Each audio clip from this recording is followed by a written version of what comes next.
आज हम आपके साथ लेकर आए हैं क्लास 11th के बिजनेस स्टडीज़ का चैप्टर नंबर 1। स्टूडेंट की काफ़ी डिमांड थी कि मैम कॉमर्स की क्लासेस को शुरू करना चाहिए, तो इसलिए हमने कॉमर्स की क्लासेस, वैसे इकोनॉमिक्स की क्लासेस तो हमारी शुरू हो चुकी थी पहले से ही। तो आज से हम बिजनेस स्टडीज़ भी शुरू करेंगे और स्टार्ट करेंगे चैप्टर नंबर 1 से, जिसका नाम है nature and purpose of business. तो आपका जो बिजनेस स्टडीज़ है काफ़ी इंटरेस्टिंग चैप्टर्स है। इसको आपको सिर्फ एक बार भी अगर सुन लोगे ना सही से और स्क्रीनशॉट करके रख लो, या फिर जो भी है बाद में आपको पीडीएफ मिलेगा तो उसको आप डाउनलोड करके रख लोगे, तो एग्जाम टाइम पे आप एक बार देखोगे आपको अच्छी तरीके से समझ में आएगा। लेकिन मेन मकसद इसमें ये है कि जितना ज़्यादा आप सुनोगे ना उतना ज़्यादा ये सारी चीज़ें आपको समझ में आएंगी। तो चैप्टर 1 जैसा कि आपका nature and purpose of business, तो सबसे पहले हम बात करते हैं कि ह्यूमन बीइंग के बारे में। All human being have different types of need. सभी ह्यूमन बींग्स के क्या होते हैं, हर किसी की अलग अलग ज़रूरतें होती हैं। So in order to fulfil those needs they have to perform some activity. और उन ज़रूरतों को पूरा करने के लिए उन्हें क्या करना पड़ता है, कुछ ना कुछ काम करने पड़ते हैं। ह्यूमन एक्टिविटीज़ आर क्लासिफाइड, और इसीलिए ह्यूमन एक्टिविटीज़ को हमने कितने में क्लासीफाई किया है, 2 पार्ट्स में क्लासीफाई कर दिया। एक तो है आपका इकोनॉमिक एक्टिविटी, जबकि दूसरा है आपका नॉन इकोनॉमिक एक्टिविटी। तो सिंपल सी बात है, अगर आपसे पूछते हैं कि ह्यूमन एक्टिविटीज़ को कितने पार्ट में क्लासीफाई किया है, फिर उन दोनों के बीच में डिफरेंस पूछते हैं, तो सिंपल है, आपको यही इकोनॉमिक और नॉन इकोनॉमिक एक्टिविटी में आपको डिफरेंस बताना पड़ेगा।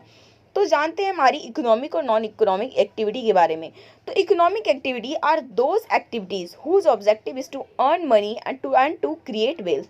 तो इकोनॉमिक एक्टिविटी आपकी उस टाइप की एक्टिविटी होती है जिसमें हमारा मेन मकसद क्या होता है, पैसा कमाना, अपने लिए धन को बहुत ज़्यादा कलेक्ट करना। तो जब आप पैसे कमाने के लिए कोई काम करते हो तो उसे हम क्या कहते हैं, इकोनॉमिक एक्टिविटी। जबकि नॉन इकोनॉमिक एक्टिविटी का जो मेन एम होता है वो अर्न मनी का बिल्कुल नहीं होता, but to satisfy social and emotional need. जो भी सोशली और इमोशनली नीड्स होते हैं उनको पूरा करने के लिए हम काम करते हैं, तो उन काम को हम क्या कहते हैं, नॉन इकोनॉमिक एक्टिविटी। एग्जाम्पल से आपको ज़्यादा अच्छी तरीके से समझ में आएगा। अब उसके बाद क्योंकि आपका डिफरेंस आएगा तो 2-3 मार्क्स में आएगा, तो आपको इसलिए 2-3 पॉइंट्स तो लिखने ही है। तो इकोनॉमिक्स एक्टिविटी का अगर मेन एम के बारे में बात करें तो उनका मेन क्या होता है, aim to earn more and more profit. जितना ज़्यादा से ज़्यादा हो सके प्रॉफिट को हम अर्न करें। जबकि नॉन इकोनॉमिक एक्टिविटी का इनका होता है main aim to achieve mental satisfaction, कि उनको मेंटली सबसे ज़्यादा सेटिस्फैक्शन मिलना चाहिए। अब यहाँ पर एग्जाम्पल से बहुत अच्छी तरीके से क्लियर होगा कि इकोनॉमिक एक्टिविटी में वो सारे काम हैं, people working in any factories, कोई भी फैक्ट्री में काम कर रहा हो उसे इकोनॉमिक एक्टिविटी कहेंगे। Cooking food in A restaurant, अगर आप रेस्टोरेंट में खाना बना रहे हो तो आपको क्या मिलेगी, पर्टिकुलर सैलरी मिलेगी, तो वो आपका इकोनॉमिक एक्टिविटी है। लेकिन अगर आप अपने घर पे खाना बना रहे हो तो उसको हम क्या कहेंगे, नॉन इकोनॉमिक एक्टिविटी, क्योंकि वो आप क्यों बनाओगे, या तो इमोशनल नीड्स के लिए, मेंटल सेटिस्फैक्शंस के लिए। तो यहाँ पर देख सकते हैं, टीचर, अगर कोई टीचर है वो टीच कर रहा है स्कूल में तो उसे ऑफकोर्स सैलरी मिलने वाली है। लेकिन अगर एक टीचर अपने डॉटर को ही पढ़ा रही है तो वहाँ पर उसको सैलरी नहीं मिलने वाली है। तो यहाँ पर आपके इकोनॉमिक एक्टिविटी और नॉन इकोनॉमिक एक्टिविटी को एग्जाम्पल से आप कनेक्ट करके करोगे तो काफ़ी जल्दी से याद हो जाएगा। अब हम चलते हैं कॉन्सेप्ट ऑफ बिजनेस में, क्योंकि जब आपने बिजनेस स्टडीज़ ले ही लिया है तो बिजनेस के बारे में जानना भी बहुत ज़रूरी है। So business refers to those economic activities involving the purchase, production and the sale of goods and services with the motive to earning profit by satisfying human needs in a society. तो business आपका simply वो सारी economic activities करता है जिसमें हम क्या करते हैं, किसी प्रोडक्शन करते हैं, परचेज करते हैं, या फिर अब हम क्या करते हैं, अपने गुड्स को सेल करते हैं। अब या फिर अगर हम सर्विस देने का काम कर रहे हैं तो अपनी सर्विसेज को सेल करेंगे। और हमारा मोटिव क्या होता है, मेन आप बिजनेस में अर्न प्रॉफिट आप बिल्कुल नहीं भूलोगे, क्योंकि हर बिजनेस का मेन मकसद होता है प्रॉफिट अर्न करना बाई सेटिस्फाइंग ह्यूमन नीड्स। और जब तक आप ह्यूमन नीड्स को सेटिस्फाई नहीं करोगे तो पर्टिकुलर आप अपने गुड्स को सेल ही नहीं कर सकते। तो इसलिए ह्यूमन की नीड्स को भी आपको पूरा करते हुए और अपने प्रॉफिट को अर्न करना है। तो वो सारी की सारी जो चीज़ें हैं वो किसके अंदर हम समझते हैं, बिजनेस के अंदर। अब बात करते हैं कैरेक्टरिस्टिक्स ऑफ बिजनेस, कि बिजनेस की क्या कैरेक्टरिस्टिक्स होती है, जिसके बारे में हम बात करेंगे अभी। तो इसके जो क्वेश्चंस आते हैं, आपको हमेशा ना बिजनेस स्टडीज़ में क्या है खास बात है, हर किसी को आपको पॉइंट्स में याद करने। अगर आपको पॉइंट्स आपने सही लिखे ना, अंदर का मटेरियल अगर थोड़ा सा गलत भी हो जाए, इधर उधर हो जाए, तो भी कोई फ़र्क ज़्यादा नहीं पड़ने वाला, लेकिन आपकी हेडिंग्स बहुत अच्छी होनी चाहिए। तो यहाँ पर बात करते हैं कैरेक्टरिस्टिक्स ऑफ बिजनेस। तो पहला क्या है कि आपका जो बिजनेस है वो एक इकोनॉमिक एक्टिविटी होता है। क्यों? क्योंकि इसमें हमारा मेन ऑब्जेक्टिव अर्न प्रॉफिट होता है। तो business is considered as an economic activity as it is undertaken with the objective of earning money. So next point, production of goods and services. और जब भी बिजनेस होगा तो कुछ ना कुछ या तो गुड्स या फिर सर्विसेज का प्रोडक्शन भी होगा। तो इसके अंदर हम क्या करते हैं, जो चीज़ हम बोल रहे हैं ना पर्टिकुलर उसी को लिखना है। बट मैं यही बोल रही हूँ आपको कि आपकी जो हेडिंग होनी चाहिए ना वो बहुत ही पावरफुल होनी चाहिए। उसके बाद सेल और exchange of goods and services. और फर्दर जब आपने प्रोडक्शन कर भी लिया तो उसको सेल नहीं करोगे तो क्या फ़ायदा। जब आप सेल करोगे गुड्स एंड सर्विसेज को एक्सचेंज करोगे तभी जाकर वहाँ पर क्या होगा, एक मनी जनरेट होगा और वही तो आपका प्रॉफिट होगा। उसके बाद डायरेक्टली इन्होंने दे ही दिया कि आपका प्रॉफिट अर्निंग भी एक बिजनेस का कैरेक्टरिस्टिक्स होता है। किसी भी बिजनेस का मेन पर्पस आपका प्रॉफिट अर्न करना ही होता है। एक बिजनेस ज़्यादा दिन तक नहीं चलेगा अगर वो प्रॉफिट ना कमाए। आप खुद सोचो ना कि कोई आप ऐसा बिजनेस खोलो जिसमें प्रॉफिट ना हो, फटाफट से बंद कर दोगे आप। तो हर बिजनेसमैन ये चाहता है कि उसका जो प्रॉफिट हो सबसे ज़्यादा मैक्सिमाइज हो जाए, चाहे वो सेल को इंक्रीज करके हो जाए या फिर कभी कभी तो क्या करते हैं कॉस्ट को रिड्यूस करके भी अपनी प्रॉफिट ज़्यादा कर लेते हैं। अब नेक्स्ट कैरेक्टरिस्टिक्स है that is uncertainty of return. अब बिजनेस में इस बात की, अब देखो कहीं पे आप काम करोगे तो एक तो फिक्स सैलरी होती है, लेकिन अगर आप बिजनेस कर रहे हो ना तो आपकी फिक्स प्रॉफिट नहीं होगा, कभी ज़्यादा तो कभी कम हो सकते हैं। तो every business invest money with the objective. वो सारे बिजनेस का मेन मकसद तो ये होता है प्रॉफिट अर्न करना, लेकिन कभी भी जो अमाउंट ऑफ प्रॉफिट होता है हमेशा वेरी करता है, हमेशा कभी भी सेम नहीं हो सकता। और यहाँ तक कि आपके बिजनेस में लॉसेस के भी चांसेस हमेशा बने रहते हैं। और उसी को लेकर नेक्स्ट कैरेक्टरिस्टिक्स भी है कि एलिमेंट ऑफ रिस्क। जब आप बिजनेस करोगे तो आपको रिस्क मिलेगा। आपने ये भी सुना होगा कि ज़्यादा रिस्क लोगे ज़्यादा प्रॉफिट मिलेगा, कम रिस्क लोगे आपको कम प्रॉफिट मिलेगा। All business activities carry some element of risk because future is uncertain. सारी बिजनेस एक्टिविटीज़ में क्या होती है, कुछ एलिमेंट बहुत रिस्की होते हैं क्योंकि हमारा जो फ्यूचर है वो फिक्स नहीं है कि क्या होने वाला है क्या नहीं। सो इसलिए और उस पर बिजनेस का कोई कंट्रोल भी नहीं होता। सपोज करो कि आपके ने एक फैक्ट्री अच्छी खासी खोल रखी थी, अब उसमें क्या हुआ, जो जो भी आपके एम्प्लॉयज़ थे उन्होंने स्ट्राइक कर दिया, आपका बिजनेस तो ऑफकोर्स लॉस में जाएगा। आग लग गई, चोरी हो गई, या फिर कंज्यूमर के टेस्ट में ही चेंज हो गया। अब इसमें ना फैशन के जितने भी शॉप्स होते हैं उसमें बहुत ज़्यादा ये एलिमेंट ऑफ रिस्क होता है, क्योंकि फैशन आपको पता है कि आप प्रोडक्ट फटाफट से चेंज होता है, तो उस चीज़ें में उनका जो पुराना प्रोडक्ट होता है वो क्या होता है, वेस्ट हो जाता है। अब नेक्स्ट हम बात करते हैं इकोनॉमिक एक्टिविटीज़ और नॉन इकोनॉमिक एक्टिविटी को तो हमने पढ़ लिया। तो नॉन इकोनॉमिक एक्टिविटी जो हमने पढ़ा वो तो वहीं का वहीं रह गया, लेकिन इकोनॉमिक एक्टिविटीज़ को डिवाइड किया गया है 3 पार्ट्स में। पहला बिजनेस, प्रोफेशन एंड एम्प्लॉयमेंट। तो बिजनेस आपका क्या होता है, एक ऐसी इकोनॉमिक एक्टिविटीज़ होती है जो किससे कनेक्ट होता है, पहले परचेज करते हैं, प्रोडक्शन करते हैं, गुड्स को सेल करते हैं, और हमारा ऑब्जेक्टिव क्या होता है, प्रॉफिट को अर्न करना। जबकि प्रोफेशन क्या होता है, it includes those activity which require special knowledge. And इसमें अगर आप प्रोफेशन करना चाहते हो ना, प्रोफेशन मतलब आपका डॉक्टर हो गया, टीचर हो गया, वकील हो गया, तो इन सब के लिए क्या होती है, एक सोशल स्पेशल नॉलेज चाहिए। अगर कोई डॉक्टर बनना चाहता है उसके पास MBBS की डिग्री होनी चाहिए, अगर कोई टीचर बनना चाहता है उसके पास B.Ed की डिग्री होनी चाहिए, लॉयर बनना चाहता है तो LLB एंड ऑल। तो ये इनमें क्या होता है, एक पर्टिकुलर स्पेशल नॉलेज या फिर स्किल होना चाहिए, तभी जाकर वो प्रोफेशन चलेगा। नेक्स्ट है employment. Employment it refers to the occupation in which people work. जब हम किसी और के लिए काम करते हैं, लाइक हमारा बिजनेस है और उसके अंदर बहुत सारे लोग जो काम करने के लिए आते हैं, तो वो उनको किसके अंदर कंसिडर किया जाएगा, एम्प्लॉयमेंट। इन तीनों में डिफरेंस आपके एग्जाम में काफ़ी पूछते हैं कि बिजनेस, प्रोफेशन एंड एम्प्लॉयमेंट में डिफरेंस बताइए।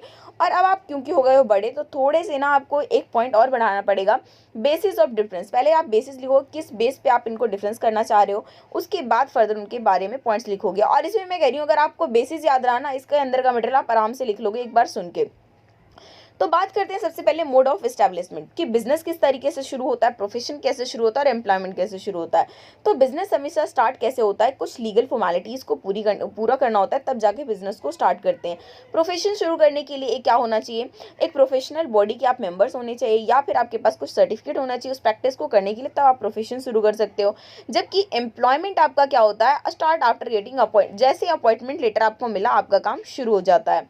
अब बात करते हैं क्वालिफिकेशन में।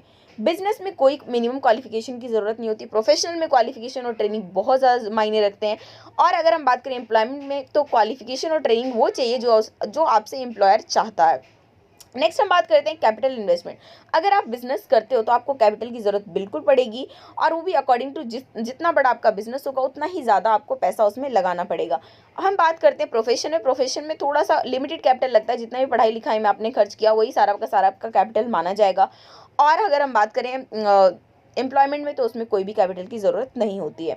अब हम नेक्स्ट जो आपका बेसिस ऑफ डिफरेंस है दैट इज रिवॉर्ड और रिटर्न, कि बिजनेस में क्या मिलता है, प्रोफेशन में क्या मिलता है और फिर एम्प्लॉयमेंट में क्या मिलता है। बिजनेस में हमें मिलता है प्रॉफिट, और हमारे प्रोफेशन में मिलते हैं हमारे प्रोफेशनल फीस।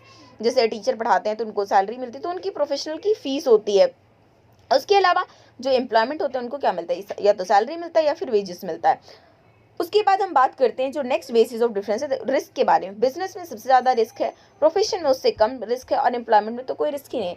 तो सिंपल सी बात है, जिसके पास ज़्यादा रिस्क है प्रॉफिट भी तो ज़्यादा ही होगा ना। बिजनेस के पास प्रॉफिट ज़्यादा है। अब लो रिस्क लिया तो प्रोफेशनल में ऑफकोर्स आप थोड़े से कम कमाओगे, और अगर आपने रिस्क ही नहीं लिया तो सैलरी और वेजेस तो आपको पता ही कि बहुत ही कम मिलता है।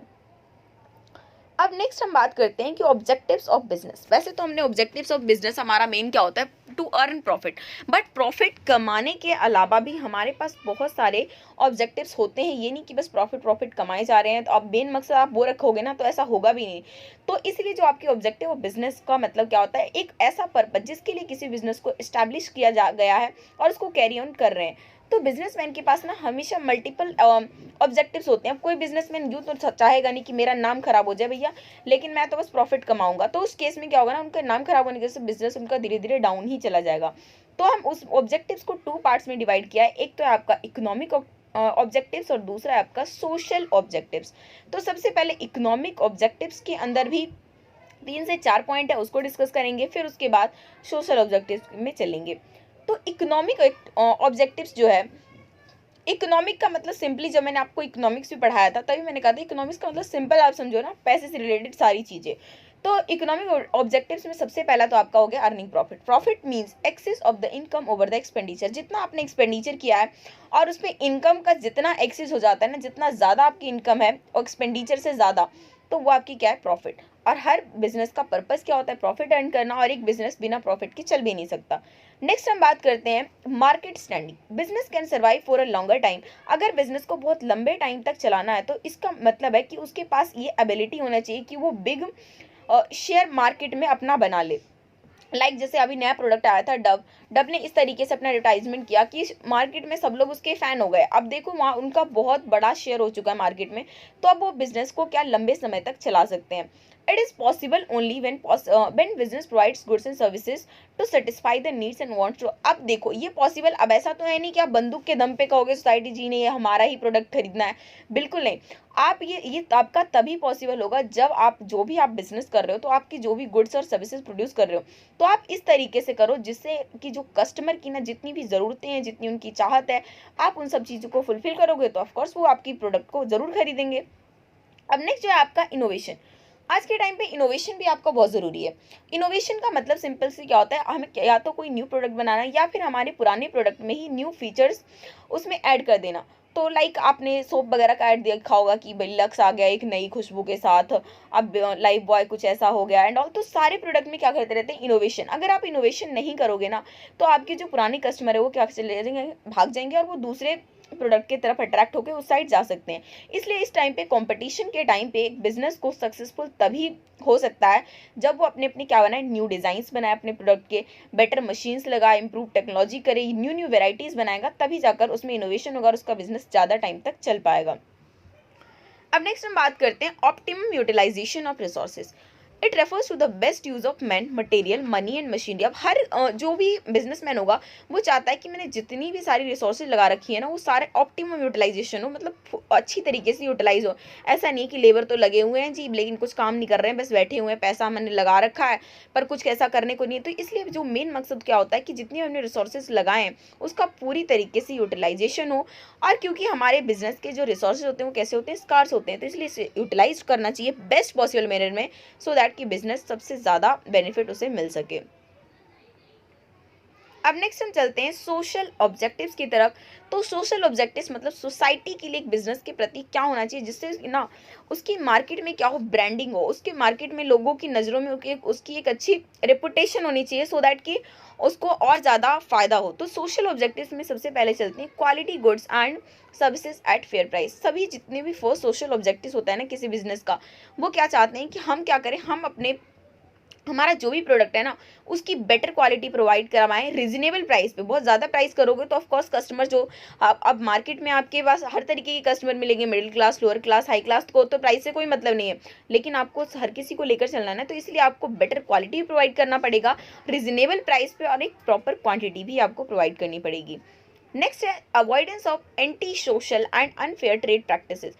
कभी भी एंटी सोशल या फिर अनफेयर ट्रेड प्रैक्टिसेस नहीं फॉलो करना चाहिए, इनसे अवॉइड मतलब इनसे दूर रहना चाहिए, तभी आपका बिजनेस चलेगा। एंटी सोशल प्रैक्टिसेस का मतलब क्या होता है? होर्डिंग कर लिया आपने, ब्लैक मार्केटिंग कर दिया, एडल्ट्रेशन मतलब मिलावट एंड ऑल कर दिया। और अगर हम बात करें अनफेयर ट्रेड प्रैक्टिसेस, तो वो क्या होता है कि आपने एडवर्टाइजमेंट में फॉल्स क्लेम कर दिया कि हमारे क्रीम को तो लगाओगे एक दिन में गोरा गोरा हो गया आप, ऐसा तो होता नहीं है। तो ये सारी जो चीज़ें करते हैं ना, उसे हम क्या कहते हैं? Unfair trade practices. तो बिजनेस को हमेशा इन सारी प्रैक्टिसेस में बिल्कुल भी शामिल नहीं होना चाहिए, क्योंकि ऐसे में बिजनेस वो कुछ दिन तो चला सकता है बट लंबे समय तक वो एग्जिस्ट नहीं कर सकता। अब नेक्स्ट पॉइंट है आपका जनरेशन ऑफ एम्प्लॉयमेंट। अब आज के टाइम पे एम्प्लॉयमेंट जो है बहुत ही बड़ी प्रॉब्लम है हमारी सोसाइटी की। तो एक बिजनेस को हमेशा प्रोवाइड करना चाहिए एम्प्लॉयमेंट ज़्यादा से ज़्यादा। अगर हम बात करें कि वो अपनी लोकेलिटी में, अपनी कंट्री में जहाँ पर वो बिजनेस चला रहा है, तो उसको कोशिश करनी चाहिए कि ज़्यादा से ज़्यादा वो एम्प्लॉयमेंट को जनरेट करे, सो दैट कि लोगों की जो स्टैंडर्ड ऑफ लिविंग है वो भी इंक्रीज हो सके। अब नेक्स्ट हमारा पॉइंट है community service. Business should contribute something. अब बिजनेस को ना कुछ क्या करना चाहिए? सोसाइटी को भी कंट्रीब्यूट करना चाहिए। और यहाँ तक कि अब तो नियम बना दिया गया है कि कोई भी बिजनेस जैसे धीरे धीरे बड़ा होता है तो उसको ऑफकोर्स उसे क्या करना पड़ेगा? कम्युनिटी सर्विसेज भी देनी पड़ेगी। और जैसे आप बिजनेस शुरू करते हो तो वहाँ पर ना लाइक बिजनेस को क्या करना चाहिए? जैसे जैसे उसकी इंप्रूवमेंट हो रही है, ग्रोथ हो रहा है, तो उसको अपने आसपास के एरिया में लाइब्रेरी खुलवानी चाहिए, डिस्पेंसरी, एजुकेशनल इंस्टीट्यूशंस वगैरह। तो इन सबको कंट्रीब्यूशन वो कर सकता है, जिससे क्या होगा? बिजनेस एक हेल्प करेगा अगर हम बात करें हमारी कम्युनिटी के डेवलपमेंट में। तो फिलहाल तो अभी ये चैप्टर आपका फिनिश हुआ नहीं है, इसको फिनिश करेंगे हम नेक्स्ट पार्ट में। तो तब तक के लिए वीडियो को लाइक कीजिए, अपने फ्रेंड्स के साथ शेयर कीजिए जिन्होंने भी कॉमर्स स्ट्रीम को लिया हुआ है। और वीडियो अच्छी लगी हो तो ऑफकोर्स आप लाइक तो कर ही रहे होंगे, और चैनल को सब्सक्राइब कर लीजिए अगर अभी तक आपने चैनल को सब्सक्राइब नहीं किया है। Thank you.